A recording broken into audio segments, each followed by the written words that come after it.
आक़ाए कायनात अलैहिस्सलाम के विलादत बासआदत के मौके पर मशरिक और मगरिब में झंडा लगाया गया। हज़रात गिरामी, मशरिक और मगरिब में झंडा क्यों लगाया गया? किसी और जगह क्यों नहीं लगाया गया? एक मुल्क में नहीं लगाया गया, किसी खित्ते में, किसी एक खित्ते में नहीं लगाया गया, मशरिक और मगरिब में लगाया गया। मुहद्दिसीन इसका जवाब अता फरमाते हैं कि मशरिक और मगरिब में लगा करके अल्लाह तबारक व तआला ने दुनिया वालों को ये ज़हन अता फरमाया है ताकि लोग समझ जाएं कि आक़ाए कायनात अलैहिस्सलाम की हुकूमत सिर्फ और सिर्फ मक्के ही में नहीं, सिर्फ और सिर्फ मदीना ही में नहीं है, सिर्फ और सिर्फ जॉर्डन ही में नहीं है, सिर्फ और सिर्फ लीबिया ही में नहीं है, इस इलाके में, उस इलाके में, यहाँ वहाँ, ईरान तुरान, बल्कि मुस्तफा करीम अलैहिस्सलाम की हुकूमत सारी कायनात में है। अगरचे मोहम्मद अरबी सल्लल्लाहु अलैहि वसल्लम फाका कशी की जिंदगी बसर करें, लेकिन हुजूर पाक अलैहिस्सलाम का इख्तियार और आपका, आपके मालिक व मुख्तार होने का दायरा कोई महदूद नहीं है। लामहदूद खुदा ने अपने हबीब को लामहदूद इख्तियार अता फरमा दिया। इसलिए तो शायर पुकार उठता है, मालिके कौनैन है को पास कुछ रखते नहीं, दो जहां नेमतें हैं उनके खाली हाथ। हज़रात गिरामी, और काबा के छत पे झंडा लगाया गया, उसका मंशा क्या था? उसका मकसद क्या था? दर हकीकत काबा शरीफ पर झंडा लगाने का मकसद यह है कि काबा शरीफ बैतुल्लाह है, मुसलमानों का किबला और मुसलमानों के ईमान की धड़कन है, मुसलमानों के जबीने इबादत का मरकज है। उस काबा शरीफ के तरफ हम और आप नमाज करके, रुख करके नमाज की अदायगी करते हैं। तो अगर मोहब्बत रसूलुल्लाह से खाली होकर के उसकी तरफ हम कितना भी रुख करते रहें, वो रुख करना हमारा काम नहीं आएगा। जब हुजूर पाक अलैहिस्सलाम के मोहब्बत और अकीदत का चराग हम दिल में रोशन कर लेंगे और मुस्तफा करीम के मोहब्बत और अकीदत में और उन्हीं के सुन्नत को फॉलो करते हुए जब हम उस काबा शरीफ का रुख करेंगे, इबादत में करेंगे, जिस भी तरह से करेंगे, तो उस रुख करने का हमें और आपको सवाब भी मिलेगा, फायदा भी मिलेगा, कामयाबी भी होगी, कामरानी भी होगी। मोहब्बत रसूल से खाली होकर के काबा शरीफ का कितना भी रुख करें, वो रुख करना हमारे लिए कारामद और फायदेमंद नहीं है। तो मोहब्बत रसूल को बसाओ। मोहब्बत रसूल का मतलब ये नहीं है कि सिर्फ दावा करते रहें कि हुजूर का दामन नहीं छोड़ेंगे, बाकी नमाजों की कोई पाबंदी नहीं है, कोई आता पता नहीं है। अरे मेरे अजीजों, मेरे नबी अलैहिस्सलाम की आंखों की ठंडक है यार, और आंखों की ठंडक जुइल तो आईनी फी सलाह, कुर्रतु आईनी फी सलाह, जुइल तो कुर्रतु आईनी फी सलाह, बना दिया गया है मेरी आंखों की ठंडक नमाज में। नमाज में मेरे आंखों की ठंडक है। तो उस ठंडक होने से क्या मतलब है? हुजूर पाक अलैहिस्सलाम की आंखों में क्या ठंडी ठंडी हवा लगती है? हुजूर पाक अलैहिस्सलाम तो जन्नते नईम में हैं। हुजूर पाक अलैहिस्सलाम जिस मकाम पर तशरीफ फरमा है वो रौज़तुम मिन रियाज़िल जन्नह की एक कड़ी है। जन्नत के बागात में से एक बाग में आप जलवा फरमा। सरकार फरमाते हाज़ा मिंबरी व कब्री रौज़तुम मिन रियाज़िल जन्नह, मेरे मिंबर और कब्र शरीफ की दरमियानी जगह जन्नत के बागात में से एक बाग है।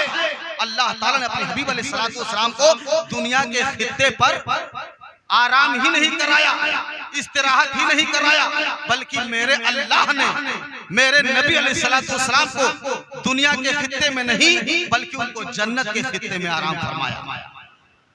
हज़रात गिरामी, तो हुजूर पाक अलैहिस्सलाम जिस मकाम पर जलवा अफरोज है वो जन्नत के मकाम में से एक मकाम है। इसी मोहब्बत रसूल के तकाजे के मुताबिक हमें और आपको आक़ाए कायनात अलैहिस्सलाम के आंखों में मसरत और शादमानी फराहम करने के लिए जब हम नमाज की अदायगी करते हैं तो मेरे नबी अलैहिस्सलाम को मसरत और शादमानी हासिल होती है। मेरे नबी खुश होते हैं। और एक मोमिन का ये वतीरा होना है, एक मोमिन का ये तरीका होना चाहिए कि जिस अमल से मेरे नबी अलैहिस्सलाम को मसरत और शादमानी हासिल हो, वो अमल और वो काम हम नहीं छोड़ेंगे। वो अमल और काम हम करते रहेंगे, और जिस अमल से, जिस काम से मेरे नबी अलैहिस्सलातु वस्सलाम को नागवारी हो, आपको नाखुशी हो, हजरात गिरामी, वो काम हमें और आपको करने की कोई जरूरत नहीं है। आज हुजूर पाक अलैहिस्सलातु वस्सलाम के दीवाने इस दुनिया में हैं, दीन का पैगाम सारी दुनिया में आम कर रहे हैं। हमें और आपको हुजूर पाक अलैहिस्सलातु वस्सलाम का पैगाम पहुंचाया जा रहा है कि जुआ मत खेलो, शराब मत पियो, गाली गलूज मत करो, झूठ मत बोलो, गीबत मत करो, चुगली मत करो, हसद मत करो, जलन मत करो। ये तमामी खराबियां ऐसी हैं जो दिनों दुनिया सबको बर्बाद करके रख देती हैं। तो ये काम हमारे नबी को पसंद नहीं है।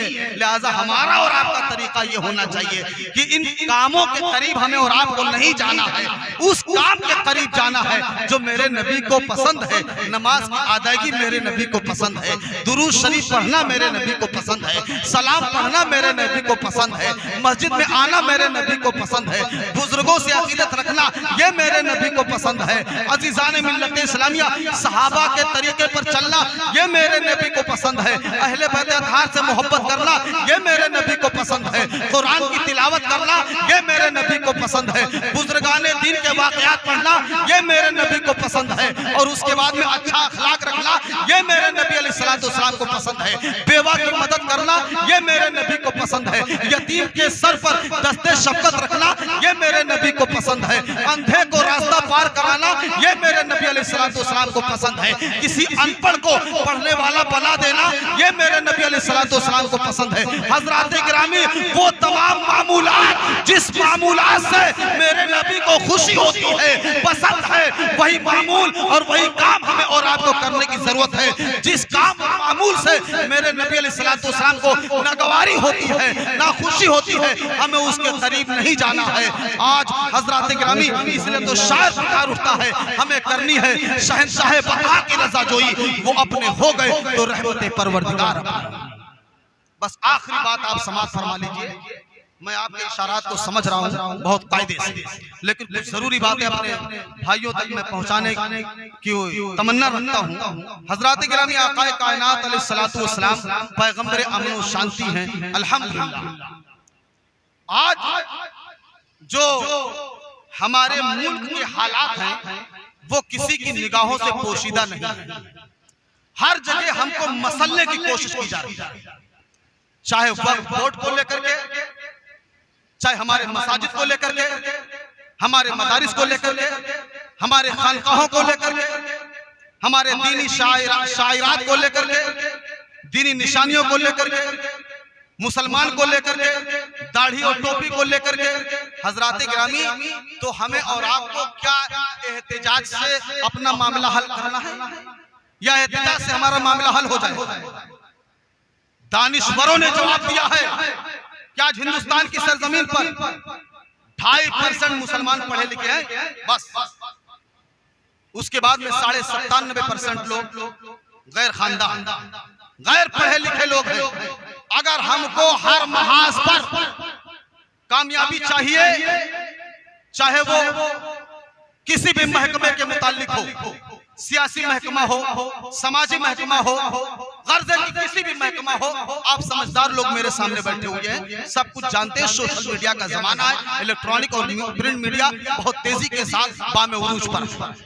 लेकिन अजीजान मिल्लत इस्लामिया, अगर हमें अपने इज्जत रफ्ता को, खोई हुई इज्जत को अगर बहाल करना है, वापस करना है, तो हमें और आपको इसी प्रोग्राम से और इसी दीनी मजलिस से और इसी जश्न ईद मिलादुन नबी सल्लल्लाहु अलैहि वसल्लम से हमें और आपको ये आज़म लेकर के उठना पड़ेगा, ये इरादा लेकर के उठना पड़ेगा कि हमें अपने घर के हर बच्चे को तालीम याफ्ता बनाना, हर बच्चे को पढ़ा लिखा बनाना, चाहे वो दीनी उलूम हो या दुनियावी उलूम। सबसे पहले अपने बच्चों को दीनी जरूरी उलूम जरूर सिखाएं, जिसमें नमाज के मसाइल हैं, ज़कात के मसाइल हैं, हज के मसाइल हैं, रोजा के मसाइल हैं, जिनका ताल्लुक जरूरियात दीन से है। ईमान के ताल्लुक से है और उसके बाद में कुफरियात के ताल्लुक से है। गर्जे की दिन का जिनका ताल्लुक दीनियात से है, उमूरे दीनिया से है, उमूरे दीनिया जरूरिया से है, उनकी तालीम हमें और आपको अपने बच्चों को जरूर दिलवानी। उसके बाद में हमें अपने बच्चों को हर महाज पर लगाना है, चाहे वो डॉक्टरी की लाइन हो, चाहे वो वकीला की लाइन हो, उसके बाद वकीलों की लाइन हो, इंजीनियर की लाइन हो, उसके बाद में फलासफर की लाइन हो, पीएचडी की लाइन हो, आईएएस की लाइन हो, पीसीएस की लाइन हो। गर्जे की दुनियावी जितने उलूम के बल पर आज लोग फूले नहीं समा रहे हैं और उसके बाद में कह रहे हैं कि हमारे हाथ तो चांद को छू रहे हैं, हमारे हाथ तो आसमान को छू रहे हैं। अजीजान मिल्लत इस्लामिया, वो बुलंदी और तरक्की अगर मुसलमान को छूनी है तो मुसलमान को ये आज़म लेकर के उठना पड़ेगा कि अपने घर के हर बच्चे को हर मैदान में तालीम याफ्ता बनाना पड़ेगा। आज तालीम याफ्ता न होने की वजह से हम लोग पस्ती के शिकार हैं। कहीं पर कोई मामला होता है तो हमारे में से कोई सही जवाब देने वाला नहीं मिल पाता। क्या बोलना है, क्या कहना है, अटकल पच्चू जिसको जो हाँकना होता है वो हाँक दिया। मेरे नबी तशरीफ ला रहे हैं, अल्लाह ताला कुरान मुकद्दस में इरशाद फरमाता है, रब्बना लक़द मन्नल्लाहु अलल मुमिनीना इज़ बअअथ फ़ीहिम रसूलन मिनहुम यतलू अलैहिम आयातिका व युअल्लिमुहुल किताब वल हिकमा। अल्लाह ताला ने ईमान वालों पर एहसान फरमाया कि उन्हीं में से उनके दरमियान एक अज़ीमुश्शान रसूल को भेज दिया। मेरे नबी अलैहिस्सलातु वस्सलाम के तशरीफ आवरी का मकसद देखो, हुजूर तशरीफ ला रहे हैं, ऐसा नहीं है कि बगैर किसी वांट के, बगैर किसी मकसद के, बगैर किसी अज़्म के, बगैर किसी इरादे के, बगैर किसी नियत के। हमारे यहाँ पर नियत को बहुत अहमियत है। यहाँ तक हदीस शरीफ में बात आई है, नियतुल मोमिन खैरुम मिन अमली, मुसलमान की नियत उसके अमल से बेहतर है। अगर हमने और आपने अच्छे काम की नियत कर ली तो हमको एक सवाब मिल गया, और अगर हमने वो अच्छा काम कर लिया तो हमें और आपको नियत करने के बाद उस अच्छे काम के करने पर डबल सवाब मिल जाता है। तो नियत की बहुत अहमियत है। मेरे नबी तशरीफ ला रहे हैं, नियत लेकर के आ रहे हैं, आज़म लेकर के आ रहे हैं, इरादा लेकर के आ रहे हैं। तो नबी पाक अलैहिस्सलातु वस्सलाम का इरादा क्या है?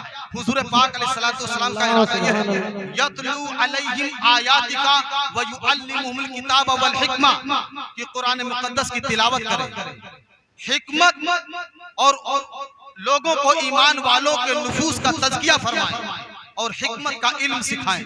तो हुजूर पाक अलैहिस्सलातु वस्सलाम के तशरीफ आवरी का मकसद कुरान की तालीम है। बोल दो सुभान अल्लाह। हुजूर पाक अलैहिस्सलातु वस्सलाम के तशरीफ आवरी का मकसद सारी कायनात के लोगों के गंदे दिलों को ईमान और अल्लाह के कलाम की रोशनी से साफ और सुथरा करना है, अहकाम शरइया से सुथरा करना है और हिकमत की तालीम देना है। हिकमत की तालीम से मुराद अहकाम शरइया की तालीम है। इसी बुनियादी मकसद को लेकर के आकाए कायनात अलैहिस्सलातु वस्सलाम इस खाकदान गीती पर तशरीफ लाए। तो मेरे नबी अलैहिस्सलातु वस्सलाम के तशरीफ लाने का जो मकसद है, हमें और आपको वो मकसद नहीं छोड़ना है। ना कुरान की तिलावत और उसकी तालीम हमें और आपको छोड़ना है, और ना ही अपने दिलों को पाक और साफ करने का मकसद हमें और आपको छोड़ना है, और ना ही हिकमत की तालीम का मकसद हमें और आपको छोड़ना है। ये पैगंबर इस्लाम के तशरीफ आवरी के मकासिद है, इसको लेकर के हमें चलना है। हजरात गिरामी, ये मकसद रसूलुल्लाह है, ये मकासिद पैगंबर इस्लाम है। इसे हमें और आपको हर हाल में फॉलो करना है। अगर हमने इसको फॉलो कर लिया तो मकासिद रसूलुल्लाह को हमने मजबूती से पकड़ लिया, फिर कायनात में हम किसी गोशे में रहें, इंशाअल्लाह हर मैदान में मुसलमान फतह कामरान नजर आएगा। इस्लाम जिंदाबाद, इस्लाम पाइंदाबाद। अल्लाह तबारक